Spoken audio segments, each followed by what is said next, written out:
మరి తొలి అడుగు కార్యక్రమంలో భాగంగా మరి 6వ డివిజన్ రావడం జరిగింది. ఎలక్షన్ ముందు మీ అందరికీ ఏదైతే ఒక్కొక్కటిగా హామీ ఇచ్చానో నాకు తెలిసి అయితే 100% నెరవేర్చాను. మీ సమస్య ఇప్పుడు ఒక సమస్య ఇప్పుడు చెప్తాను. మీకు అన్నదానికంటే ఎక్కువగానే అందరికీ అందుబాటు ఉంటున్న విషయంలో ఏలూరు నియోజకవర్గంలో 50 సంవత్సరాల్లో మీరు ఎవరిని కూడా చూడరు. మీరందరికీ కూడా అంత అందుబాటులో ఉంటూ ఏ పని వచ్చినా సరే ఆ సమస్యను పరిష్కరించడంలో మీ అందరికీ కూడా ఆ రోజున అన్నమాట ప్రకారం చేస్తున్నాను గర్వంగా చెప్పుకోగలుగుతున్నా. అలాగే లోగడ ప్రభుత్వం ఏదైతే మిమ్మల్ని ఇబ్బంది పెట్టి బలవంతం పెట్టి ఆర్పీలతో కూడా బలవంతంగా మీ చేత 35,000 ఇళ్ల గృహాలకైతే కట్టించిందో ఆ 35,000 రూపాయలు మీకు 3,000 మందికి ఈ వారం నుంచి 10 రోజుల లోపు మీ అందరికీ కూడా అకౌంట్లో పడతాయని చెప్పి గర్వంగా మీ అందరికి కూడా చెప్తున్నా. ఆ రోజున ఏదైతే ఎలక్షన్లో మీ అందరికి కూడా చెప్పాను, మీరు ఎందుకు కట్టారన్నా కానీ మీరందరూ కూడా బలవంతంగా మాకు కట్టకపోతే అది క్యాన్సిల్ అయిపోతుంది, ఇది క్యాన్సిల్ అయిపోతుంది. ఈ 35,000 మీకు ఇచ్చేస్తున్నారు, మీరు ఇల్లు కట్టరనుకోకుండా ఇల్లు మీకు కట్టించి చెప్పే బాధ్యత ప్రభుత్వం తీసుకుంటే మీకు దాంట్లో విషయం ఏ ఇబ్బంది లేదు. మీరందరూ కూడా మీ ఆర్పీ ద్వారా కానీ మీ ఇన్ఛార్జి ద్వారా కానీ మీ హౌస్ ఎక్కడ ఉంది, ఏ పరిస్థితిలో ఉందనేది మీరందరూ కూడా తెలుసుకోవాల్సిన బాధ్యత మీ మీద కూడా ఉంది.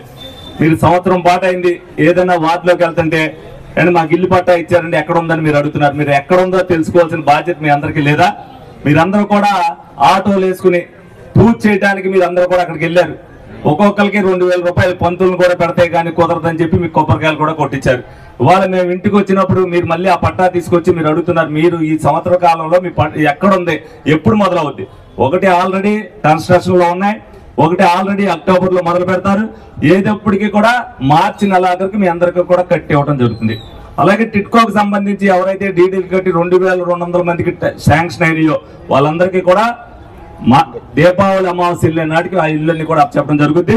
మరి క్యాన్సిల్ అయిపోయిన వాళ్ళందరికీ కూడా వేరే చోటనిచ్చారు. క్యాన్సిల్ అయిపోయినా సరే ఆ డీడీ అమౌంట్లు కూడా వాళ్ళ అకౌంట్లో పడతాయి. దాని గురించి మీరేమి ఇబ్బంది పడవలసిన పని ఏమి లేదు. ప్రతి ఒక్కరు కూడా అవగాహన నేర్చుకోవాలనే ఉద్దేశంతోనే ఈ రోజున ప్రతి రోజున ఈ కార్యక్రమంలో మీ అందరికీ కూడా చెప్తున్నా. అవి కూడా మీకు ఏదైతే 35,000 కట్టారో మీరు ఎవరి దగ్గరికి వెళ్ళొద్దు, మీ అకౌంట్లో పడిపోతాయి అవి కూడా. అలాగే కొన్ని టెక్నికల్గా మీకు 300 ఇళ్లకు సంబంధించి కొద్దిగా టెక్నికల్ గా ఇబ్బంది ఉన్నాయి, వాళ్ళకు కూడా 35,000 వస్తాయి. ఎందుకంటే ఆత్రా దాంట్లో మీరు ఏదైతే పెట్టారో ఆ 35,000 రూపాయలు కాంట్రాక్టర్ ముందు వాడుకున్నాడు. అయినప్పటికీ గవర్నమెంట్ ఏదైతే 50,000 వేస్తుందో అందులో నుంచి మీరు 35,000 తీసుకుని 15,000 రూపాయలు ఇవ్వండి. ఎవరికి ఒక్కలకు కూడా మిస్ అవ్వకుండా గవర్నమెంట్ ఏదైనా ఉంది అంటే మీకు లోగడ గవర్నమెంట్ మీ దగ్గర నుంచి దోచుకుంది. మరి 35,000 అంటే మీకు మాటలు కాదు, మీరు అందరూ కూడా తెలుసుకోండి.